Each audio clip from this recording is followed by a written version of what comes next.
അല്ലാഹു സുബ്ഹാനഹു വ തആലയുടെ ഇസ്മുകൾ എഴുതിയ ഒരു കടലാസ്, അസ്മാഉൽ ഹുസ്ന എഴുതിയ ഒരു പേപ്പർ നല്ല ലാമിനേഷൻ ചെയ്ത് കൂട്ടിലാക്കി വെച്ചിട്ടുണ്ട്. പക്ഷേ ആ കൂട് വീണ് പൊട്ടിപ്പോയി. പൊട്ടിയാലും അതിന്റെ ഉള്ളിലെ ഇസ്മിന് ബഹുമാനമുണ്ട്. അത് അർഹിക്കുന്ന സ്ഥലത്ത് വെക്കണം. പൊട്ടിപ്പോകുമ്പോ പിന്നെ അത് കോണിക്കൂട്ടിലേക്ക് കൊണ്ടുപോയി എല്ലാ വസ്തുക്കളുടെയും അടിയിൽ അതിന്റെ മുകളിൽ പിന്നെ ഒരുപാട് വസ്തുക്കൾ വന്നിട്ടുണ്ട്. അങ്ങനെ വരരുത്, ശ്രദ്ധിക്കേണ്ടതാണ്, സൂക്ഷിക്കേണ്ടതാണ്. അള്ളാഹുവിന്റെ ഇസ്മിന് വലിയ ബഹുമാനമുണ്ടല്ലോ. നബി സല്ലല്ലാഹു അലൈഹി വസല്ലം നിങ്ങളുടെ ഇസ്മിന് ബഹുമാനമുണ്ട്. മലായികത്തിന്റെ ഇസ്മിന്, മഹാന്മാരെ ഇസ്മുകൾക്കൊക്കെ ബഹുമാനമുണ്ട്. അത് അർഹിക്കുന്ന രൂപത്തിൽ ാണോ സ്വീകരിക്കുന്നത്, നമുക്കതുകൊണ്ട് വലിയ ഖൈറാൻ. ആ ഒരു അദബിന്റെ തലം നമ്മൾ മറക്കരുത്. നമ്മൾ പ്രത്യേകം ശ്രദ്ധിക്കേണ്ടതാണ്. വീട്ടിൽ വിശുദ്ധ ഖുർആൻ ഉള്ളവർ, എല്ലാവരുടെ വീട്ടിലും ഖുർആൻ ഉണ്ടാകും. ആ ഖുർആനിനെ നല്ല അദബോടെ സൂക്ഷിക്കണം. അതിന്റെ പേജുകളൊക്കെ പറഞ്ഞ് കിടക്കുന്നുണ്ട്. ചട്ട പറഞ്ഞിട്ടുണ്ട്. നമുക്കതൊരു മൈൻഡില്ലാതെ ആകരുത്. നമ്മുടെ കയ്യിലുള്ള ഒരു കാർഡില്ലേ, ഐഡന്റിറ്റി കാർഡ് ലാമിനേഷൻ ചെയ്ത് ഭദ്രമാക്കിയിട്ടില്ലേ, നമ്മുടെ പാസ്പോർട്ട് ഭദ്രമാക്കിയിട്ടില്ലേ, നമ്മുടെ എല്ലാ കാർഡുകളും ഭദ്രമാക്കിയിട്ടില്ലേ, ഇനി ഒരു കാലത്തും പൊട്ടിപ്പോകാത്ത രൂപത്തിലാക്കിയിട്ടില്ലേ. ഓതുന്ന ഖുർആൻ പേജുകളൊക്കെ പറഞ്ഞു പോന്നിട്ടുണ്ട്. നീ അതൊന്ന് തുന്നാൻ കൊടുത്ത് ഭംഗിയായി ഒന്ന് തുന്നിയിട്ട് ഒരു 10-20 രൂപക്ക് വൃത്തിയായി പെയിന്റ് ചെയ്താൽ അല്ലാഹു നിന്നെ പരിഗണിക്കാൻ ആ ഒരൊറ്റ അദബ് മതിയാകും. വീട്ടിലുള്ള ഖുർആൻ നന്നായതിനെ ശ്രദ്ധിക്കേണ്ടതുണ്ട്, പരിപാലിക്കേണ്ടതുണ്ട്.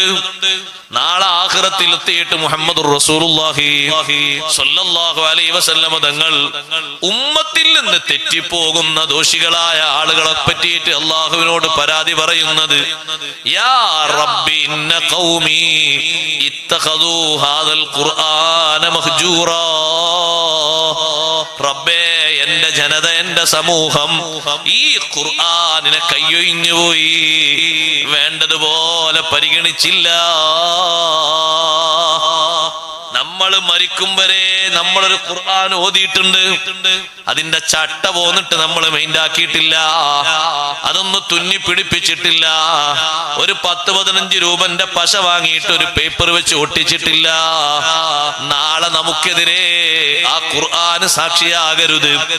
തുറന്നു നോക്കാത്ത ഖുർആൻ പറയുമെന്ന് ഹദീസിലുണ്ട്, ഇവൻ എന്നെ കൊണ്ടുവന്ന് പൂട്ടിവെച്ചതാണ്, ഒരിക്കലും എടുത്തൊന്ന് തുറന്നു നോക്കിയിട്ടില്ല. എന്നും തുറന്നു നോക്കേണ്ട, എന്നും ഓതേണ്ടതാണ് വിശുദ്ധ ഖുർആൻ. പുരുഷന്മാർക്ക് അതിന് സാധിക്കുമല്ലോ, സ്ത്രീകൾക്ക് എന്നും തുറക്കാൻ പറ്റാത്ത നേരം വന്നേക്കും. അപ്പോഴും ഇമാം നബവി റളിയല്ലാഹു അൻഹു സ്ത്രീകളോട് പറഞ്ഞു, അവർക്ക് ഖുർആൻ കേൾക്കാൻ പറ്റുമല്ലോ, നോക്കാൻ പറ്റുമല്ലോ, അത് രണ്ടും ഒഴിവാക്കരുത്. ഖുർആൻ നോക്കാത്തൊരു ദിവസവും ഇത്ര അദബുകേടുള്ള ഒരു സംഗതി ദുന്യാവിൽ പറഞ്ഞു. ഇന്ന് ഖുർആൻ നോക്കിയിട്ടില്ലേ, ഫാത്തിഹ ഓതിയോ കുൽഹുവല്ലാഹ് ഓതിയോ എന്നല്ല, ഖുർആൻ നോക്കിയിട്ടില്ലേ, നോക്കി ഓതിയിട്ടില്ലേ. ഇന്നത്തെ ദിവസം വല്ലാത്ത ദുശഗുണമുള്ള ദിവസം.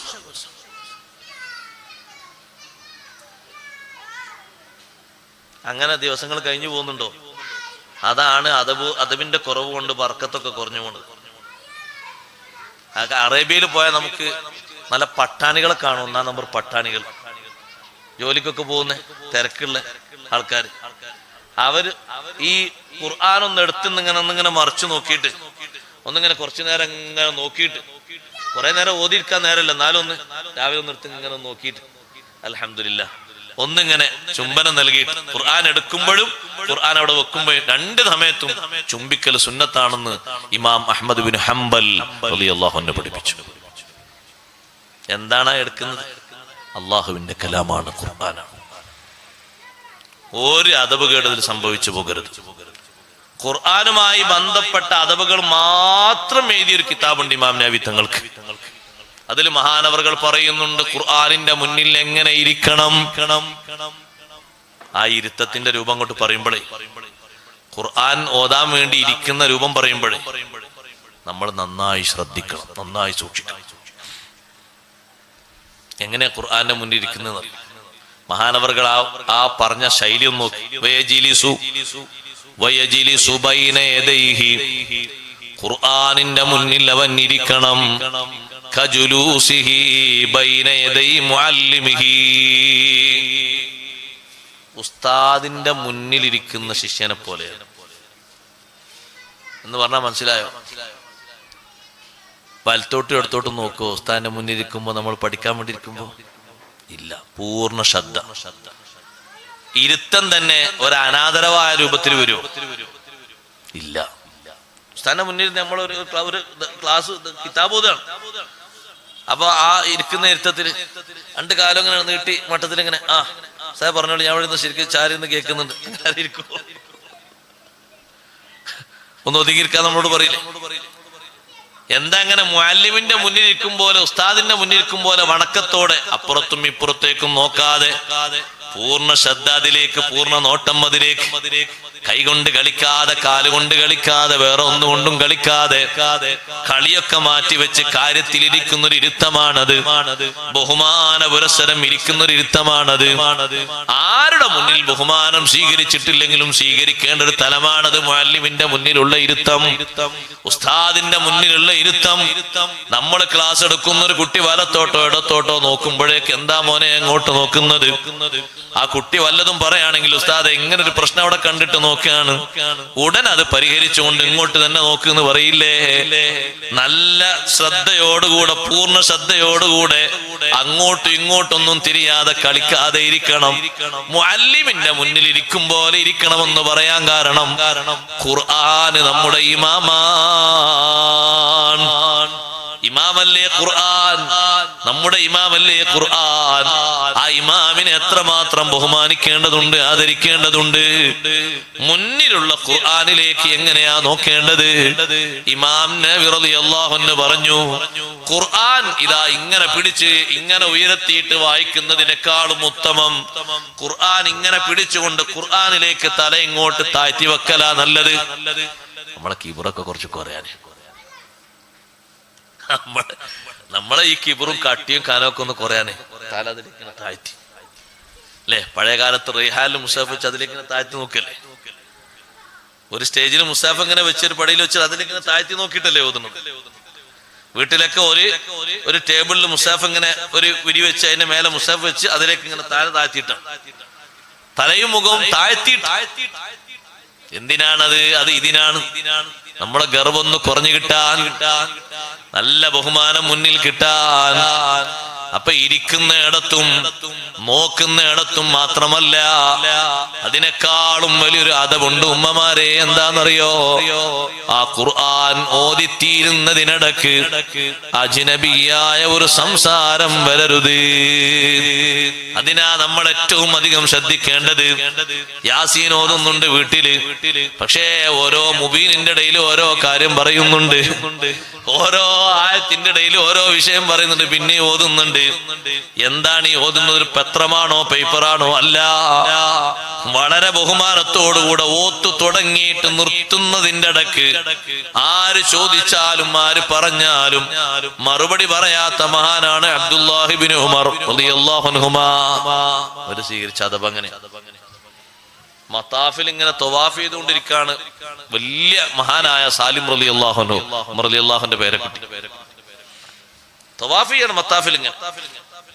വലിയ പണ്ഡിതനാണ്, വലിയ ഫഖീഹാണ്. ആളുകൾ വന്നിട്ട് അങ്ങനെ സംശയങ്ങൾ ചോദിക്കും, ഒരാളോടും ഒരു മറുപടി ഇല്ല. തവാഫ് ഇങ്ങനെ ചെയ്യാം, ദിക്ർ ചൊല്ലുന്നുണ്ട്, ഓരോ പോയിന്റിൽ നിന്ന് ദ്വാരക്കുന്നുണ്ട്, ദിക്റിൽ നിന്ന് ഇങ്ങനെ നീങ്ങുന്നുണ്ട്. ആളുകൾ ഇങ്ങനെ അപ്പുറം ഇപ്പുറം ഓരോ കാര്യം ചോദിക്കണം, ഒന്നിനും മറുപടി ഇറങ്ങി.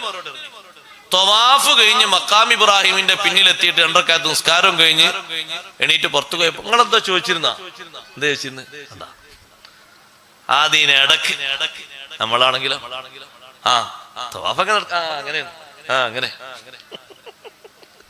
എവിടെ നമ്മൾ നിൽക്കുന്നത്? എന്താ നമ്മൾ ചെയ്യുന്നത്? ആരോടാ ദ്വാരക്കുന്നത്?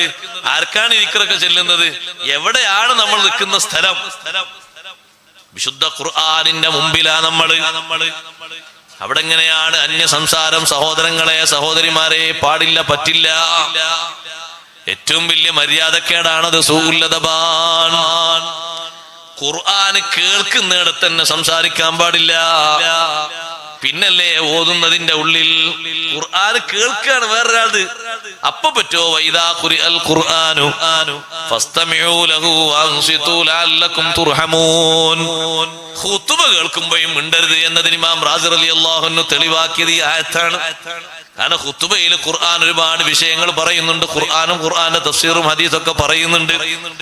അതുകൊണ്ട് ഈ ആയത്ത് ഖുതുബക്കും ആധാരമാണ്. ഖുർആൻ ഓതപ്പെട്ടാൽ ഖുരിഅൽ ഖുർആനു എന്നാണ്. ആര് ഓതി എന്നുള്ള വിഷയമല്ല. ഈ ടേപ്പ് റെക്കോർഡ് ഓതട്ടെ, ഒരു തത്ത ഓതട്ടെ, ഒരു ജിന്ന് ഓതട്ടെ, ഒരു മനുഷ്യൻ ഓതട്ടെ, ആര് ഓതിയാലും മതി. അതിനാണ് ഖുർആൻ എന്ന് പറഞ്ഞത്. ആര് ഓതുന്നുള്ള വിഷയമല്ല ഖുരിഅൽ ഖുർആൻ. ചില സ്ഥലത്തൊക്കെ വാദിന്റെ മുമ്പ് ഇവിടെ നിന്ന് കണ്ടാലോ, വാദിന്റെ മുമ്പ് ഖുർആനോത്ത് ഇടരുത് എന്ന് നമ്മൾ പറയും. അങ്ങനെ ഖുർആനോത്ത് അങ്ങനെ നടക്കുന്നുണ്ടാവും. അവിടെ അങ്ങനെ നല്ല പടായും ഇവിടുണ്ടാവും. വീട്ടില് ഖുർആനോത്ത് നിങ്ങൾ ടേപ്രിക്കാലൂടെ ഇടുന്നുണ്ടോ? അത്രയും നേരം ഒന്ന് മൗനം പാലിച്ച് നല്ല ശ്രദ്ധയോടുകൂടെ വീക്ഷിക്കണം. സംസാരം മരുത്. അറബികളെ കൂടെ വാഹനത്തിൽ പോയ ആൾക്കാരുണ്ടാവുമല്ലോ സദസ്സിൽ. അവരെ കാറിൽ ഖുർആൻ ഓൺ ചെയ്താൽ അവരെങ്ങനെ കാർ ഡ്രൈവ് ചെയ്തുകൊണ്ടിരിക്കണം, ഖുർആൻ എങ്ങനെ കേട്ടിട്ട്. വല്ലതും സംസാരിക്കണം അവർക്ക് ഇങ്ങോട്ടോ നമുക്ക് അങ്ങോട്ടോ വരുന്നൊരു സമയം വന്നാ സ്വിച്ച് നോക്കും, അതവിടെ നിർത്തും. നീ പറഞ്ഞോളൂ. കഴിഞ്ഞ് കഴിഞ്ഞാ പിന്നെ ഓണാക്കും. അത് കേട്ടുകൊണ്ടുള്ള ഈ സംസാരം അതില്ല. പിന്നെ എന്തായി കല്യാണം? എന്തായി? സൽക്കാരക്കാരെപ്പോഴാ വരാ?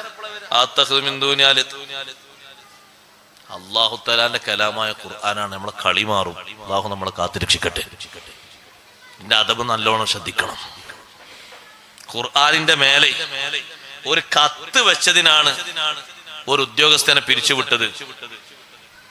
മർവാൻ ബിൻ അബ്ദുൽ മലിക് എന്ന രാജാവ്. മർവാൻ ബിൻ അബ്ദുൽ മലിക് രാജ്യം ഭരിച്ച രാജാവാ. അദ്ദേഹം ഒരു ദിവസം ഖജനാവ് ഒന്ന് പരിശോധിച്ചു. പെട്ടെന്ന് വന്നിട്ടൊരു പരിശോധന. അപ്പൊ ഒരു ഖജനാവിന്റെ മേലെ ഖുർആൻ ഇരിക്കുന്നുണ്ട്. ഖുർആന്റെ മേലെ ഒരു കത്തുണ്ട്. ആ കത്ത് ഇങ്ങനെ എടുത്തിട്ട് നോക്കി. കത്ത് രാജാവ് അയച്ച കത്താ. അവിടെയുള്ള ജോലിക്കാരനെ വിളിച്ചിട്ട്, ആരാണ് ഈ കത്ത് ഖുർആന്റെ മേലെ വെച്ചത്? ഞാനാണ്. അയാളെ നന്നായി ശകാരിച്ചു. എന്റെ കത്ത് ഖുർആന്റെ മേലെ. കത്ത് വലിച്ചു കീറിട്ടു. രാജാവ് എഴുതിയ കത്താ. വലിച്ചു കീറിട്ട് ഖുർആന്റെ മേലെ കത്ത് വെക്കുന്നത്. അദ്ദേഹം മരണപ്പെട്ട ശേഷം ഖബർ ജീവിതത്തിൽ വെച്ച് കണ്ട അവസ്ഥ നല്ല സന്തോഷകരമായ അവസ്ഥയാണ്. ചോദിച്ചതിന് കിട്ടിയ മറുപടി ഖുർആനുമായി ബന്ധപ്പെട്ട അദബാണ്. അള്ളാഹുവിന്റെ കലാമിനെ അള്ളാഹു പരിഗണിച്ചു. ആ ഒരു അദബ് കൊണ്ടല്ലേ സയ്യിദുനാ അബൂബക്കർ സിദ്ദീഖ് റളിയല്ലാഹു അൻഹു വലിയ പരിഗണന കിട്ടിയത്. നബി സല്ലല്ലാഹു അലൈഹി വസല്ലം മോതിരം മൂരിക്കൊടുത്തു സിദ്ദീഖ് തങ്ങളുടെ കയ്യിൽ. എന്നിട്ട് പറഞ്ഞു, ഇതിന്റെ മേലെ സീല് പതിപ്പിച്ചു കൊണ്ടുവരണം. അന്നത്തെ സീല് മോതിരത്തിന്റെ മേലാണ്. അവിടെ ഉണ്ടാവും സീൽ. ഇങ്ങനെ ഇന്നിപ്പോ നമ്മളെ മോതിരത്തിനും സീലൊന്നുമില്ല. ഇവിടെ ഉണ്ടാവും സീല്. എന്താ തങ്ങളെ മോതിരത്തിനും ഉണ്ടായിരുന്നത്? അള്ളാഹു എന്നൊരു വചനമുണ്ടായിരുന്നു. അപ്പോൾ അള്ളാഹു എന്നുള്ള വചനത്തിന് ചെറിയ ഒരു മായ്ച്ചില് വന്നപ്പോ ക്ലിയർ കിട്ടുന്നില്ല. ഒപ്പിട്ടിട്ട് അതൊന്നുകൂടി നന്നായി കൊത്തിക്കൊണ്ടുവരാൻ സിദ്ദീഖ് തങ്ങളെ കയ്യിൽ ഏൽപ്പിച്ചു. സിദ്ദീഖ് റളിയല്ലാഹു അൻഹു ആ മോതിരം കൊത്തുപണിക്കാരന്റെ അടുത്ത് കൊണ്ടുപോയിട്ട് പറഞ്ഞു, മുകളിൽ അള്ളാഹു നെയ്തണം, അതിന്റെ നേരത്തായ മുഹമ്മദ് സല്ലല്ലാഹു അലൈഹി വസല്ലം അത് എഴുതണം. അങ്ങനെ മോതിരം രണ്ട് വരിയാക്കി എഴുതിയല്ലോ, കൊണ്ടുവന്ന് കൊടുത്തു. മോതിരം എങ്ങനെ നോക്കിയിട്ട് നബി സല്ലല്ലാഹു അലൈഹി വസല്ലം ചോദിച്ചു, സിദ്ദീഖേ മാ ഹാദിഹി സവാഇദ്, കുറെ കൂടുതൽ എഴുതിയിട്ടുണ്ടല്ലോ. ഞാൻ എഴുതാൻ പറഞ്ഞത് ഒരു കലിമത്തല്ലേ അല്ലാഹ്. രണ്ടാമത്തെ വരിയും മൂന്നാമത്തെ വരിയും ആരാണ് എഴുതിയത്? സിദ്ദീഖ് തങ്ങൾ പഠിച്ചോനെ മൂന്നാമത്തെ വരി ഏതാ? രണ്ടാമത്തെ വരി ഞാനാ നബി തങ്ങൾ പറഞ്ഞത്. അതെന്തിനാ ഞങ്ങൾ പറഞ്ഞത്? അള്ളാഹു എന്നുള്ള ഇസ്മു സ്വന്തമായിട്ട് എവിടെയില്ല.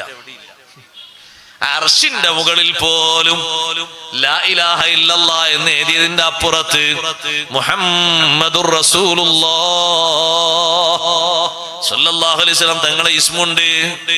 അള്ളാഹുവിന്റെ ഇസ്മ തങ്ങളെ ഇസ്മുമായി വേർപിരിയുന്നത് എനിക്ക് ഇഷ്ടമായില്ല. അതുകൊണ്ട് അത് എഴുതാൻ പറഞ്ഞത് ഞാനാണ്. അപ്പൊ പിന്നെ മൂന്നാമത്തെ വരിയോ? അത് ഞാൻ അറിയാം നബിയെ. മൂന്നാമത്തെ വരി എന്താ? മൂന്നാമത്തെ വരിയിൽ നിങ്ങളെ പേരുണ്ടല്ലോ, അബൂബക്കറിൻ എന്നൊരു പേരുണ്ടല്ലോ. ഫജാഅ സയ്യിദുനാ ജിബ്രീൽ അലൈഹിസ്സലാം. ജിബ്രീൽ അലൈഹിസ്സലാം വന്നിട്ട് പറഞ്ഞു, മൂന്നാമത്തെ വരി ഞാൻ എഴുതിയതാണ്, അള്ളാഹുവിന്റെ ഓർഡർ പ്രകാരം എഴുതിയതാണ്. അള്ളാഹുവിന്റെ ഇസ്മ തങ്ങളെ ഇസ്മിൽ നിന്ന് വേർപിരിയരുത് എന്ന് ആഗ്രഹിച്ചപ്പോ അള്ളാഹു എന്നോട് പറഞ്ഞു, ഈ ഒരു അദബ്, ഈ ഒരു ബഹുമാനം പാലിച്ച സിദ്ദീഖ് തങ്ങളെ പേരും മൂന്നാമത്തെ വരിയായി എഴുതി കൊടുക്കൂ. ഞാൻ എഴുതിയതാണ് നബിയേ. സുബ്ഹാനല്ലാഹ്. കിട്ടിയ ഭാഗ്യം ചെറുതാണോ? നമ്മൾ ശരിക്കും ആലോചിക്കണം, നന്നായി ചിന്തിക്കണം.